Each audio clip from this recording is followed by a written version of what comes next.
I swear I can pick those images down. Hey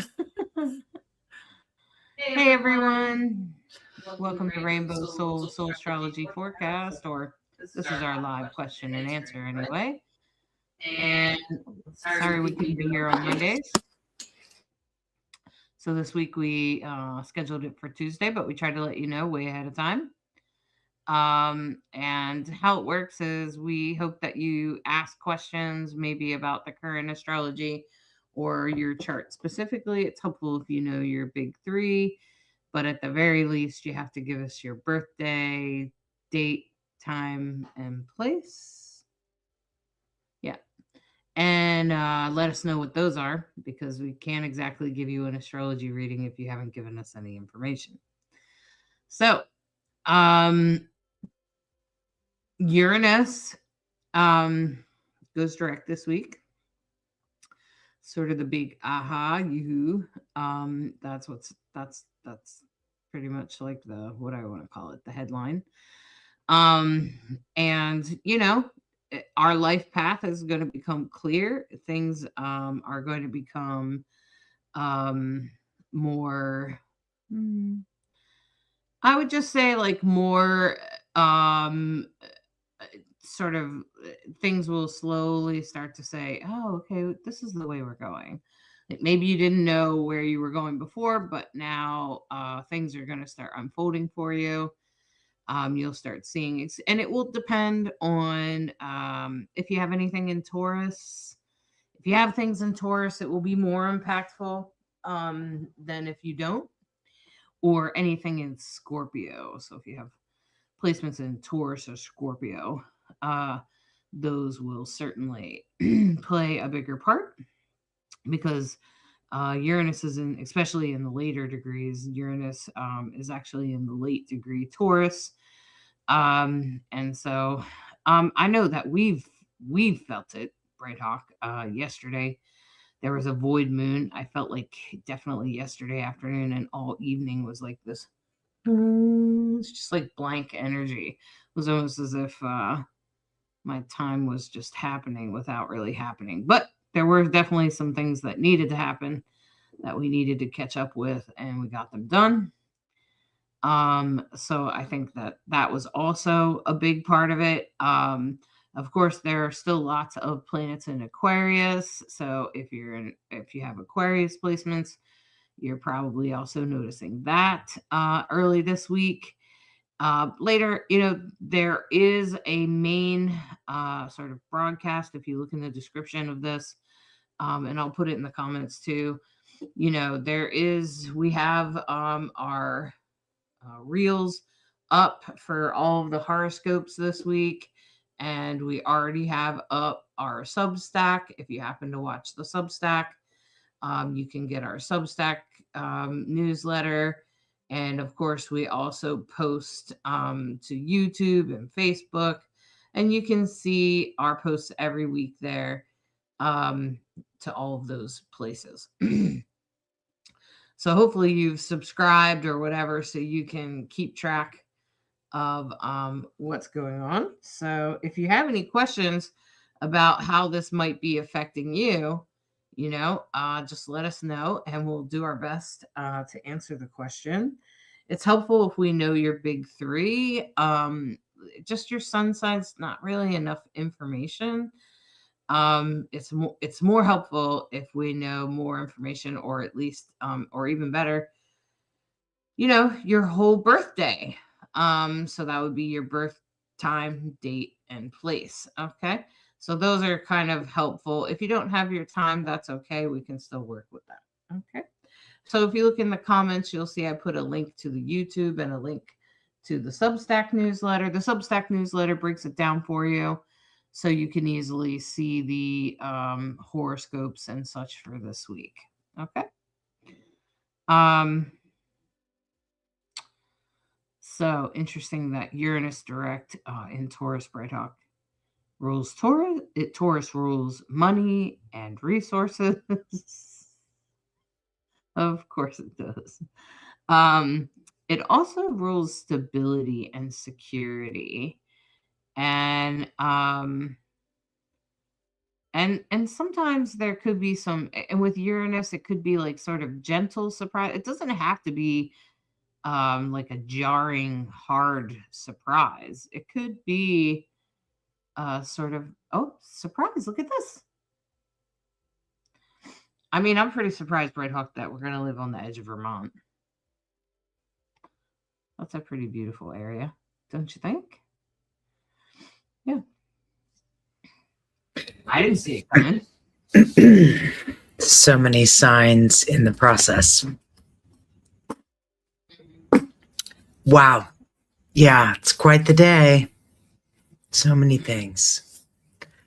Well, the other thing I would say is we're happy to read your chart, but do stick around if you plan to have us read it so we can ask questions and find out what you really want to know. So if people just put can I have a reading, but don't give us any information, we can't really do anything for you. So sorry about that. But we would love to answer any questions you might have, because we find that astrology is a very personal thing. But one of the things that is happening right now, and the configurations we've all astrologers, anybody who's listening to astrology, what we're all paying attention to is the big outer planets are having alignments that are very impactful for the world. The world. It's called a world point, 0 Aries. It's where the astrological calendar begins. And of course, Neptune is now at 0 Aries, and Saturn will be shortly. Pretty soon, Saturn will start picking up and pass Neptune. Right now, Neptune is sitting at that 0 point. And when Saturn joins it, we'll find out. Yeah, I think Rick Levine was saying that there will be a perfect alignment, but not on the day that it comes in there. It will be a few days later. I think it's actually like the 12th or something, somewhere around Valentine's Day.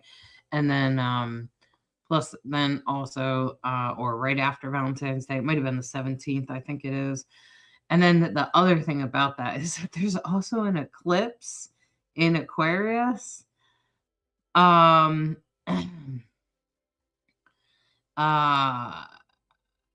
oh, Samantha said I have to rewatch last week because last Monday was a mess. Oh no. I know Neptune entered Aries, but it was a lot of displacement. I wonder, Samantha, if that had more to do with like Aquarius or something.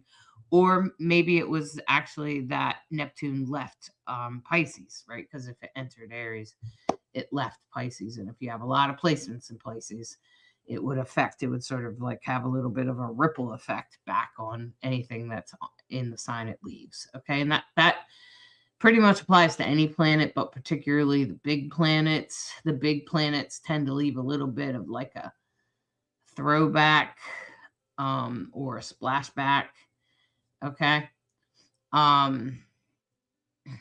Okay, so Kiki Law is asking about her niece. So on Brighthawk, I can try to bring that up. The other thing, Brighthawk, that we had talked about was how Uranus rules Aquarius, and all those planets are in Aquarius. Maybe you could talk to that for a second while I look at Kiki Law's niece.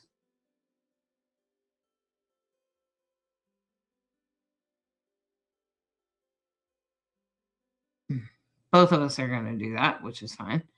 But yeah, so Uranus literally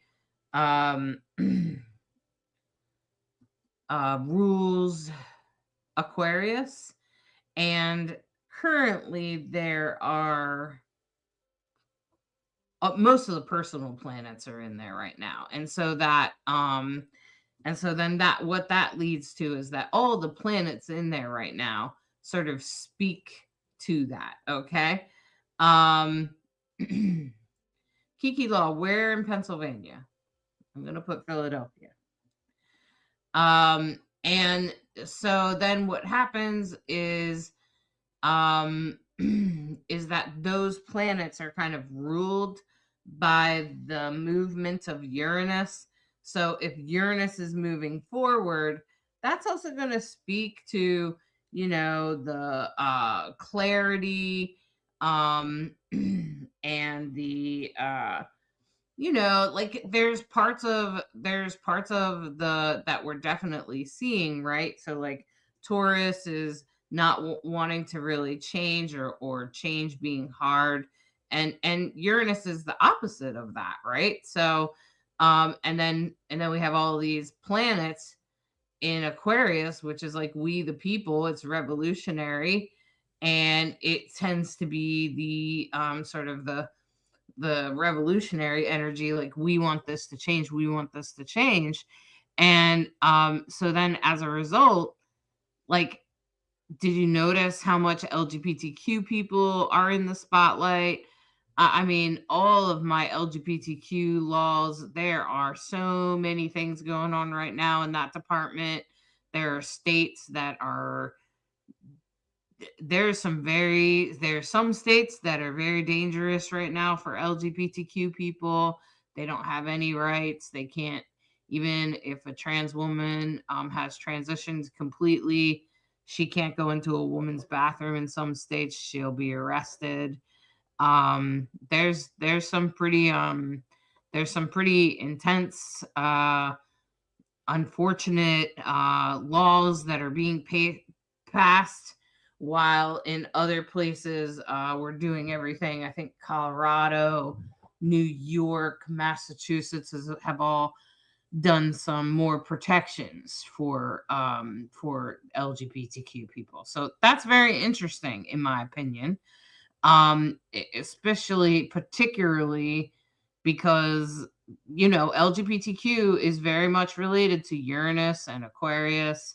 And eventually this spring, Uranus is going to move into Gemini. And when it does, the giving a shit about transgender people is probably going to get thrown to the wind. I mean, I think most of us know that the current administration has been using LGBTQ people as a tool, as a distraction tool away from the real issues, because we all know the real issue is not because a transgender woman uses the woman's bathroom.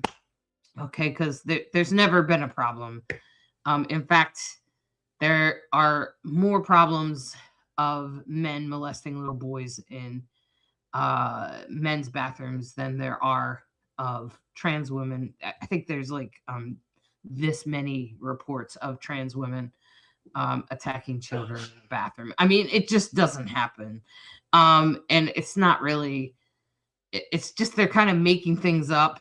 And children don't typically have surgeries, or even they take something called puberty suppressors, or puberty stoppers, that just kind of put a pause button on the puberty thing for some kids. And people take it for other reasons other than being trans. There's other reasons we use them. We know they're fairly safe.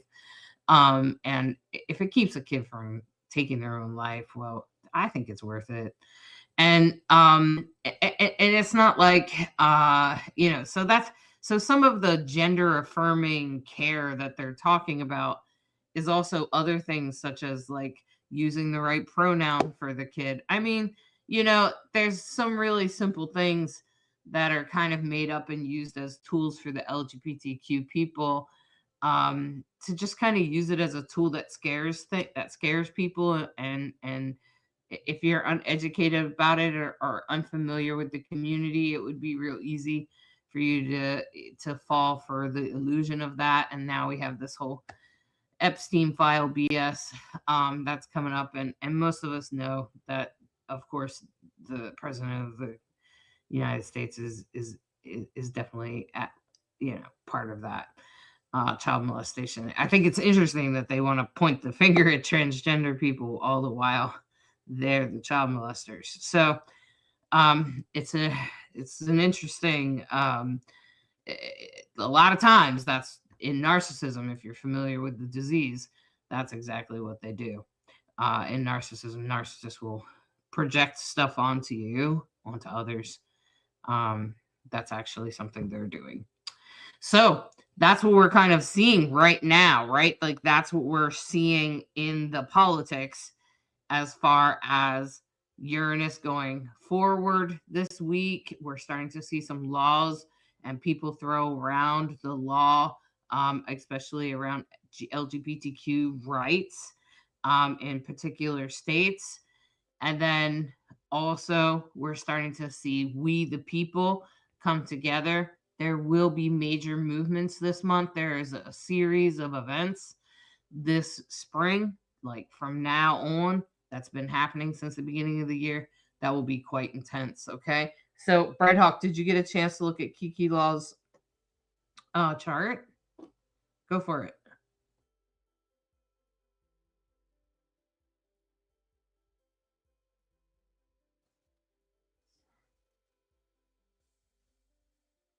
You'll have to unmute yourself.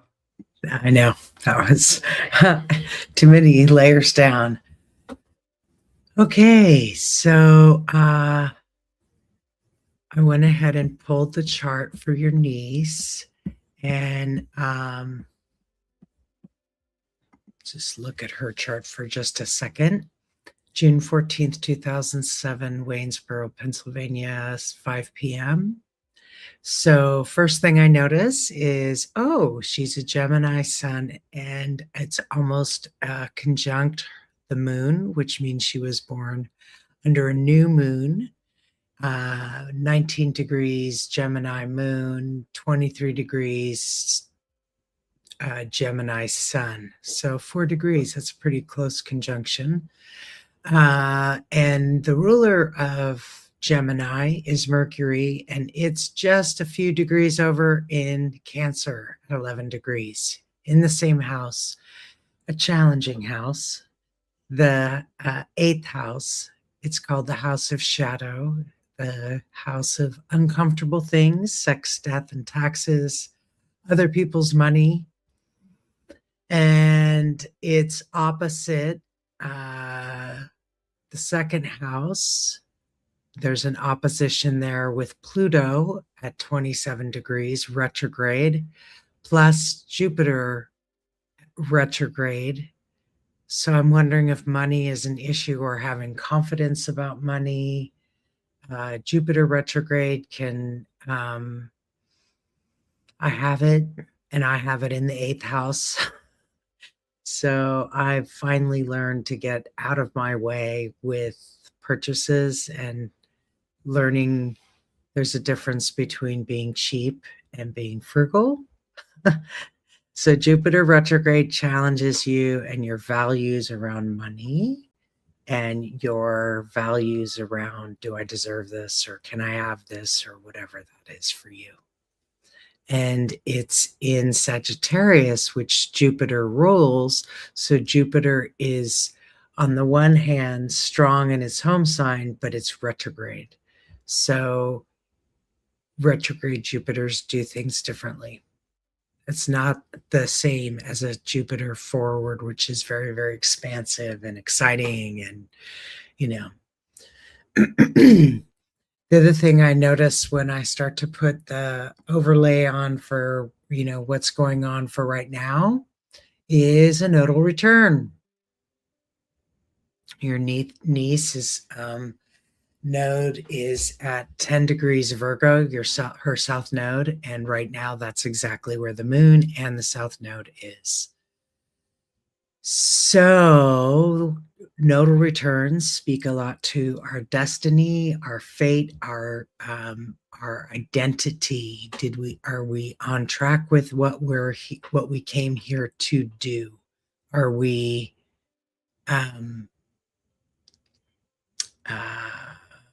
getting a sense of what those connections are? South node involves probably past lives, past life contracts, like soul contracts that you made coming in.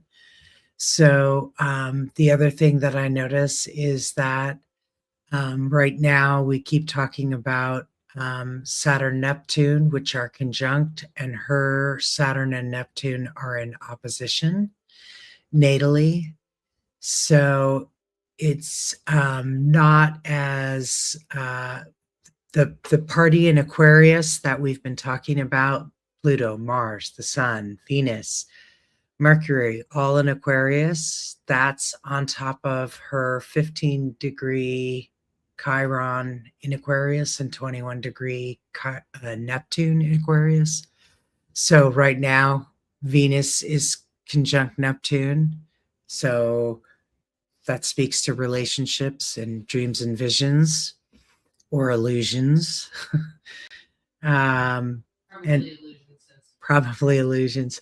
And of course, she's having a nodal return, and the North Node, her destiny, is in Cancer. Pisces, I'm sorry, in Pisces. And her North Node is loosely conjunct. It's an 8-degree orb, so that not very close, but close enough to flavor each other.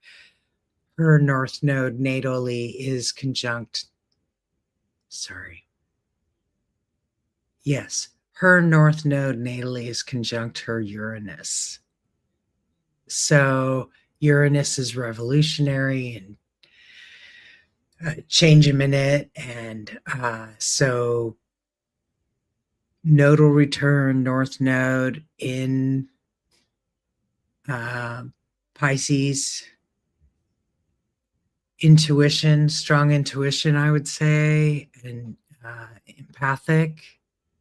So let me know if any of this is hitting for you. The other thing that I'm noticing is that her natal Mars is very strong, so I wouldn't be surprised if she has quite a temper.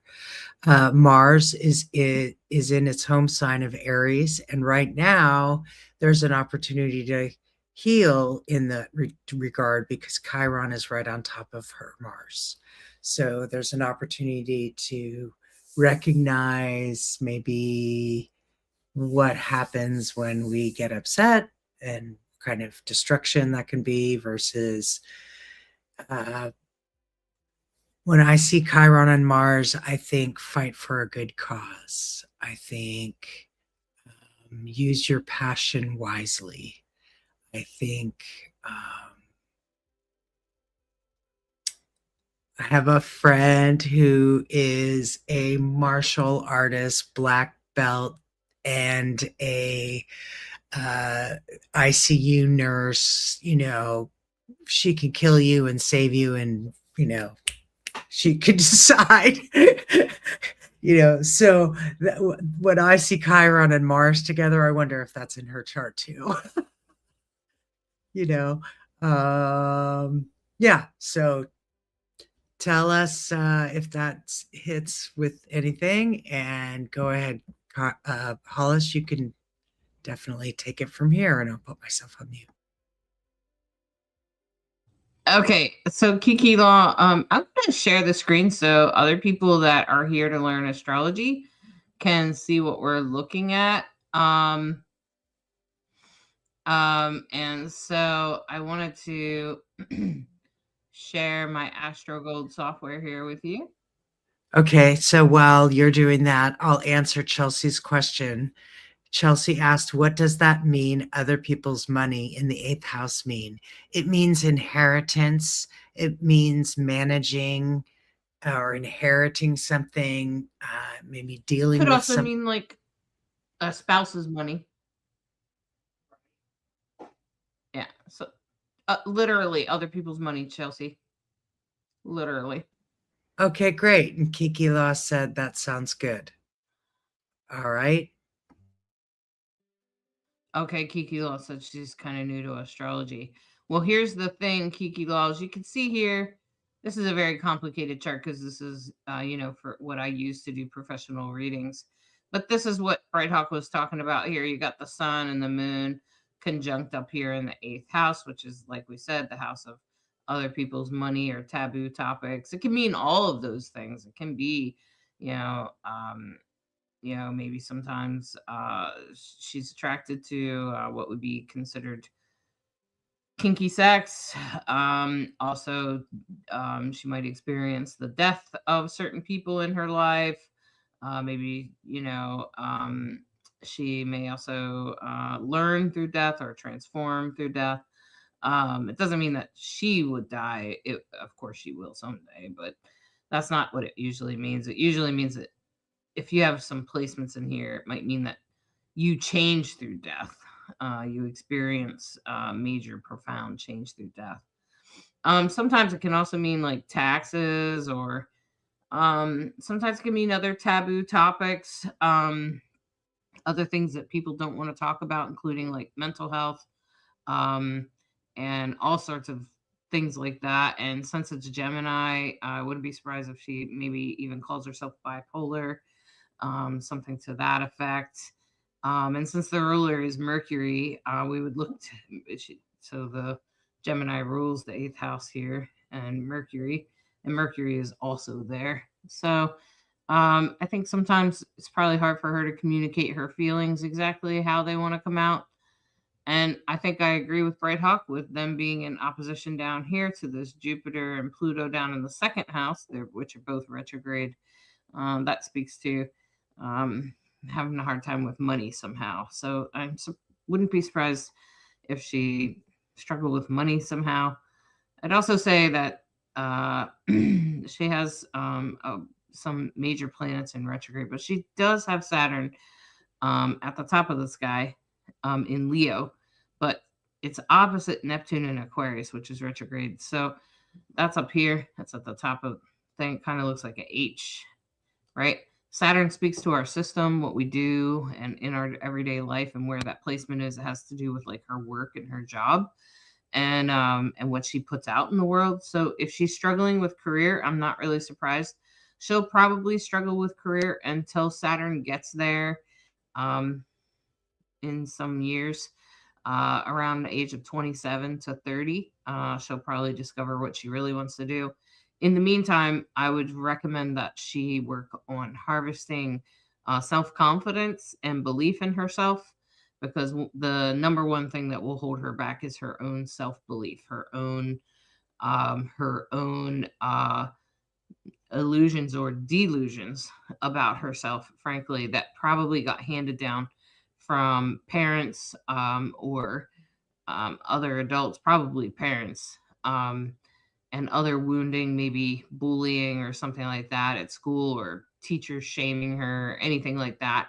They would make her feel like she's stupid or dumb or not capable somehow, or not enough. Um, so she would struggle with that. But she actually is enough. And the only way that she will be successful in life is to believe in herself. Now, while we might say that's true for most of us, it is. But particularly for her, it will be sort of her main theme, her main way. I can help her in other ways too, but that would be like a um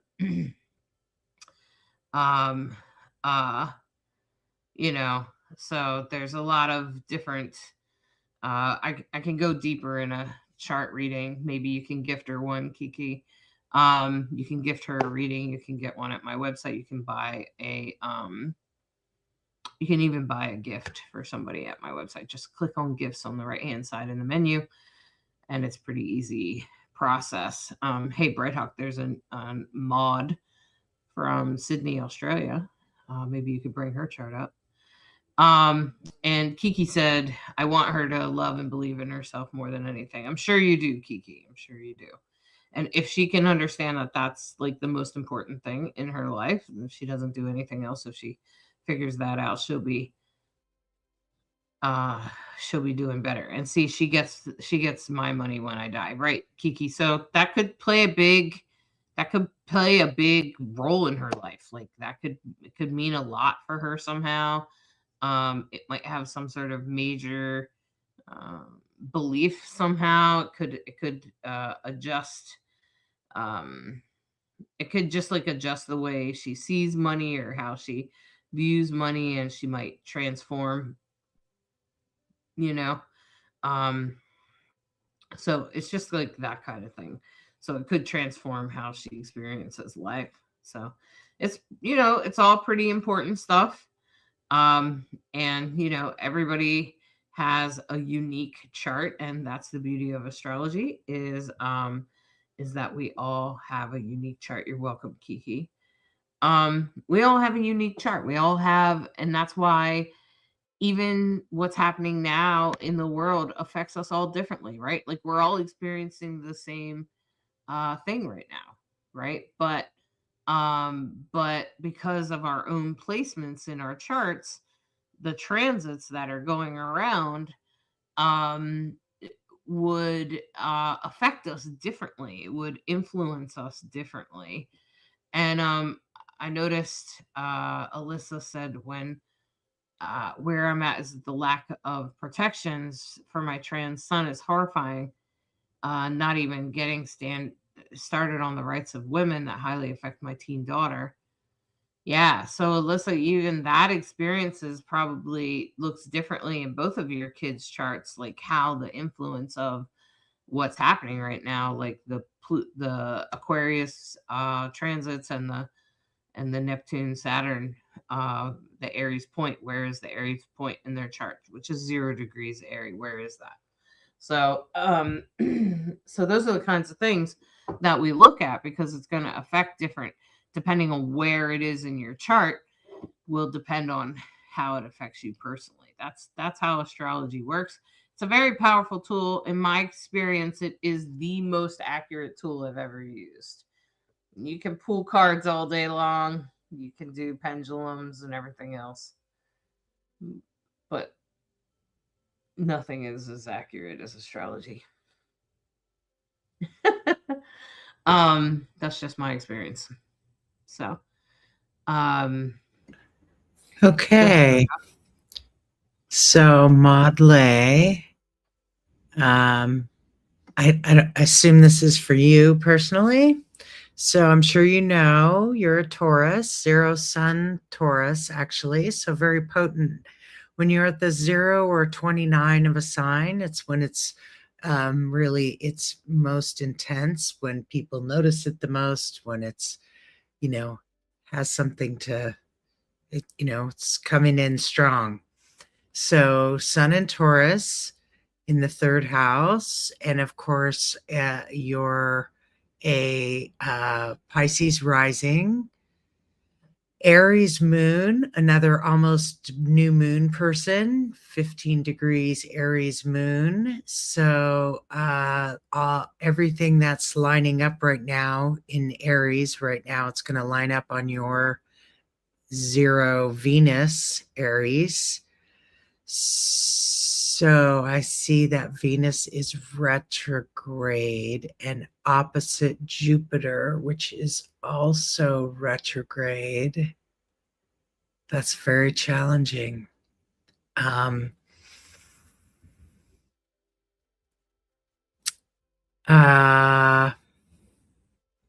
Okay, so Saturn on the ascendant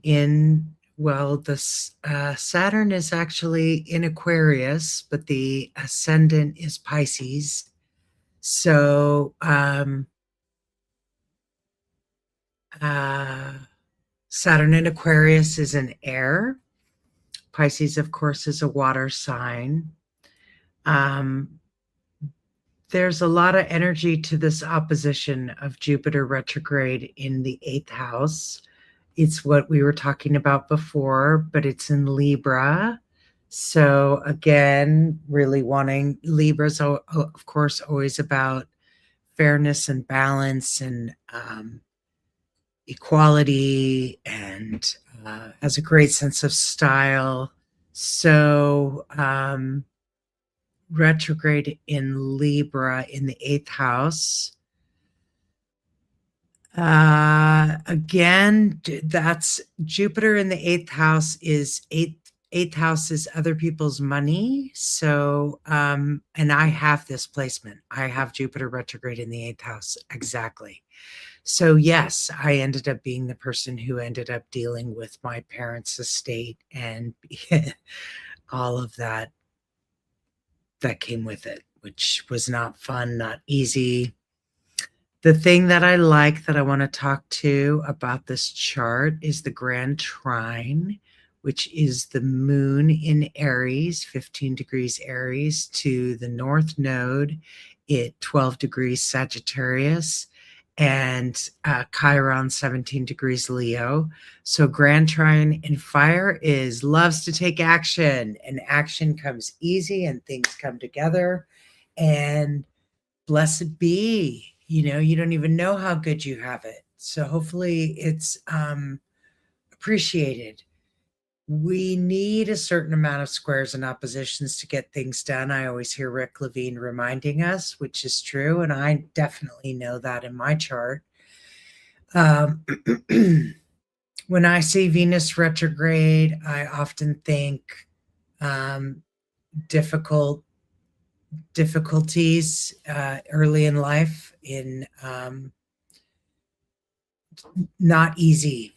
And it's there with Mercury and the moon. So some strong emotional energy, fiery emotional energy that I'd actually like you to talk to, Hollis. And so, yeah, I think, did I speak to the main things? Sag moon, which means that fun loving, careful about not to abuse, go overboard. Substances, the signs that tend to have a difficulty with knowing when to stop is Sag and Gemini. So, Pisces. and Pisces, right? There's usually 3 that have a point to the same thing. So, yeah, you want to speak to the rest, and hopefully some of that was helpful. You didn't really ask a specific question, but Maud, I hope that was some helpfulness. Oh, I didn't put the overlay of what's going on right now. I would have to edit that for Australia. That's okay. Just hold on. While you do that, I'm gonna look real quick. And what I'm looking at, Maud, is your Pisces rising. The North Node's been in Pisces now for the last almost 2 years now. So you've been going through a lot of transitions, lots of changes. You probably some relationships have probably changed or left your life. Your identity is changing.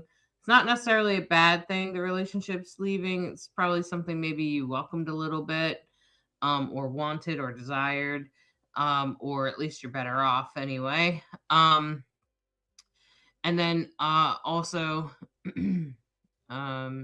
just, yep, okay. And then also you can see here that you have an Aries moon, and that speaks to a little bit of personal anxiety that you may not even really realize that you have, particularly maybe with children or romantic relationships, or even having a good time. Like you might be like one of those people that is afraid to have a good time because you're afraid for the shoe to drop type of deal. And so that's like that a little bit of anxiety that you're experiencing with that Aries moon. And with Venus retrograde in Aries and the Jupiter retrograde in the 8th house in Libra, that's going to speak to a little bit of some relationship challenges younger in life. As you get a little bit older, you'll probably learn how to change or shift those. And you'll probably be able to, but early in life, you will definitely struggle with relationships, but it'll probably get easier later on as you get a little bit older, especially in your progress chart. Of course, I can go much deeper and let you ask other questions. And I think Bread Hawk's looking at the transits for you right now, but obviously there's a whole bunch of stuff over here in the 12th house, which would speak to like psychic abilities, hospitals, unseen, available, mental health, anything, nursing homes, anything that has to do with the unseen. And then also, Neptune and Saturn are going to move here on your Ceres and Aries and your Venus. This is going to speak to how you take care of yourself and probably money, particularly money, maybe how you take care of yourself with money, or maybe you don't. And so some of those things could definitely come up for you as a challenge. But remember that Saturn's here to teach. And also, um, you have the South Node in Gemini. So there's probably some stuff that will be coming up in the next couple of years around your family, around your parents in particular. But I think the biggest placements is all this stuff around money. I think that's going to be where you feel most of the energy in the next year. Is you're going to feel this stuff going on here in Aries, which has a lot to do with your with money. Mm-hmm.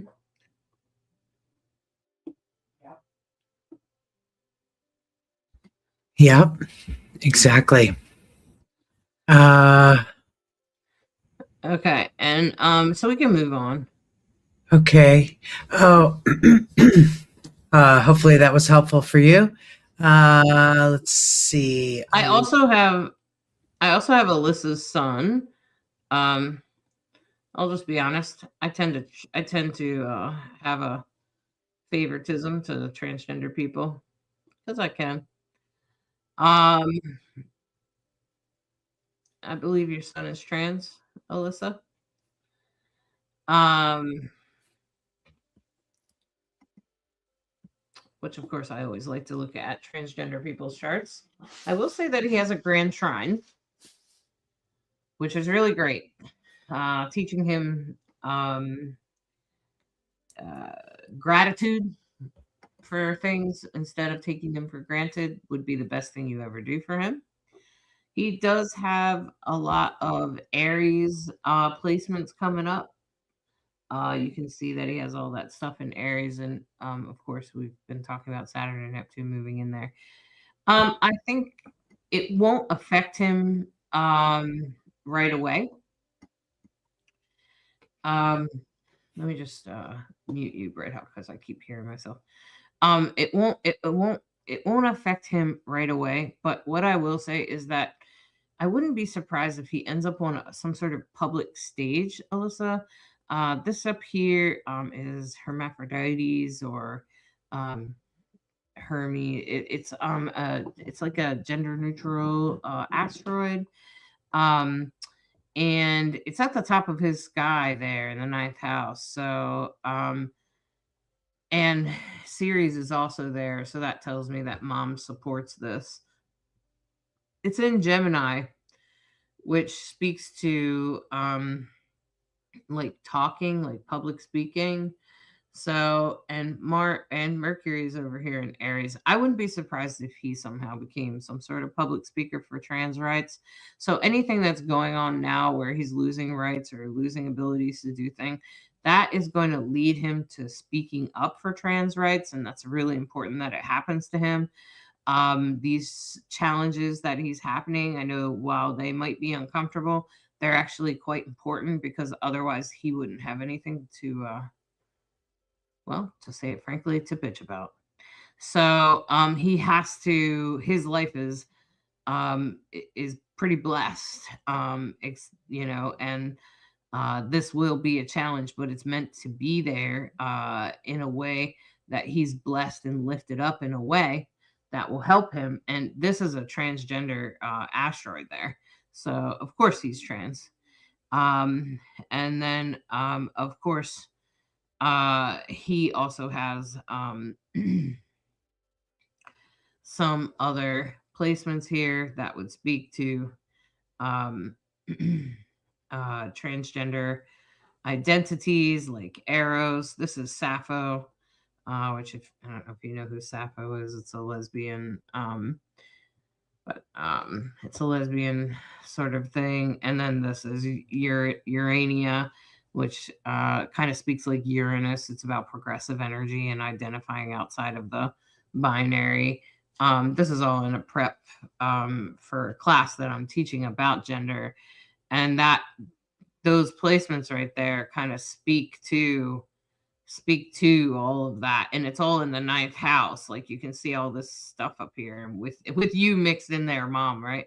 And so this kind of speaks to that he's meant to, and this Taurus speaks to this Venus, right? And so it kind of speaks to all this. And then you got Uranus headed up here. So Uranus in Gemini is going to be a good thing for him. It's going to bring some really big changes. Yes, it could be surprising. Yes, it could be a little sometimes overwhelming. And yes, he probably will lose some rights, but that's only so that he can speak up about them. Okay. So that he can fight for them, because if he doesn't lose them, he would have nothing to fight for. Okay. So while that might be happening, if he could recognize his destiny and why he's here, and he is here to fight for it, it doesn't make the struggle any less. But I think what it does is it gives it meaning. And to give that struggle some sort of meaning. And he just needs to know that as Uranus moves into Gemini, the world is gonna stop fighting the whole transgender battle. It's just gonna start to fall down, because people are just going to be tired of hearing about it, because there's going to be way more important things than that. Okay. It's going to be more important things than somebody's gender pronoun. And it's not that that's an unimportant topic, because it's not, but it's going to be hard to use it as a political tool. Okay. People are going to stop caring in a way. Like, they're just going to be like, just leave transgender people alone. Shut up and give me health insurance. Damn it. Like, it's probably going to be like that, to be honest with you, Alyssa. Okay. It's going to be like, fix the money problem. I don't care if there's a trans woman in the bathroom, like that. Okay. So that's really what's going to happen here. He's got Jupiter. Jupiter is right about here in the transit. It's about 15 degrees right now in Cancer. So he could find himself quite angry, especially as Jupiter goes direct in the coming months. And as Jupiter finishes its transit there, he could really get in touch with anger, internalized anger, particularly in relation to children, to other youth, to being a child, and maybe even to his own experience of being oppressed as a transgender individual.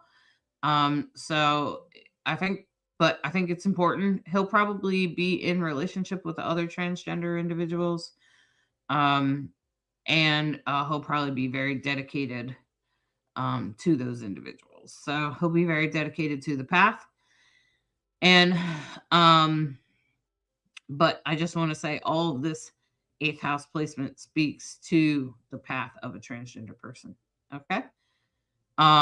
So so just so you know, like, yeah, well, he might have to get pissed off, if you get what I'm saying there, Alyssa. He might have to get pissed off to be able to like have some drive to stand up and publicly speak. I think he will get over it. I think he will, and he'll do it for trans rights. That's why he'll do it. He has to have something to push him up there, if that makes sense. So the one thing that's going to do it is trans rights, and you're going to support him. I'm sure you will. So, yeah. What has changed is it's the Jupiter transit on his Mars, and Jupiter's going to go direct soon. And when it does, along with Uranus going direct, along with all that energy in Aries, it's just going to drive him to finally do something.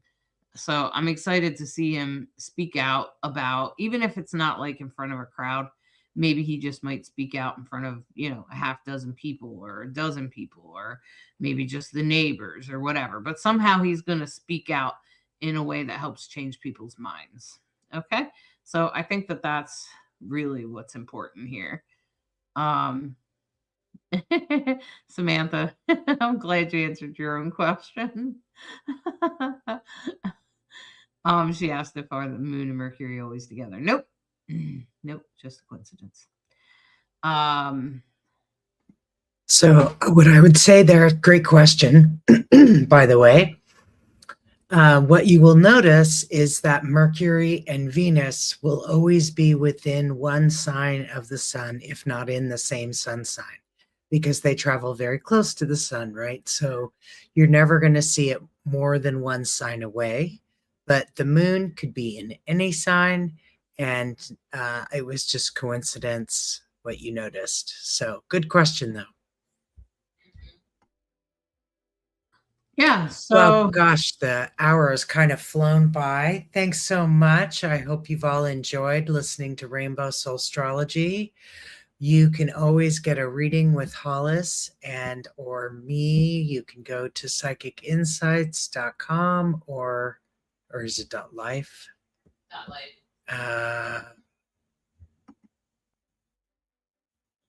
Here we go. If you want to learn more about astrology and you're trying to understand the basics, we have a coupon code for you. We have a basic little astrology sort of cheat sheet to help you understand how to get your own chart, how to understand your big three, your sun, your moon, and your rising. And we're happy to offer you that little discount. It makes it it makes it super cheap. And we really appreciate you listening, your thumbs up, your hearts, your shares. And by all means, check out your horoscope and the astrology for the week in the reels. And you want to say anything else, Hollis? no, and just remember that this is a series of events this spring. It's not just about one day. It's a natural unfolding as we go forward. And this spring, this year is a very important year. None of us have ever experienced this before in these placements, in these times, and in this way. And none of us really know what's going to happen, except that we can be prepared with the best of intentions and be open to what's coming forward. So stay open, my friends, and remember that you are a perfectly imperfect reflection of the universe. Do you want to say anything about your upcoming class with Synchronicity? Oh, yeah, University? sure. Actually, I think it's in like 3 days at Synchronicity University with Nadiya Shah. I'll put the link in the comments. And the thing is that it's about gender. It's about being trans. It's about how that sort of can show up in your astrology chart, which is what I just did there. And this is a really it's the only time I've actually taught this class. So it's a one of a kind class, and you can get it right here. And so I put the link in the description. It's only $35, and you get to come in and ask questions, and it will also be for sale after the event.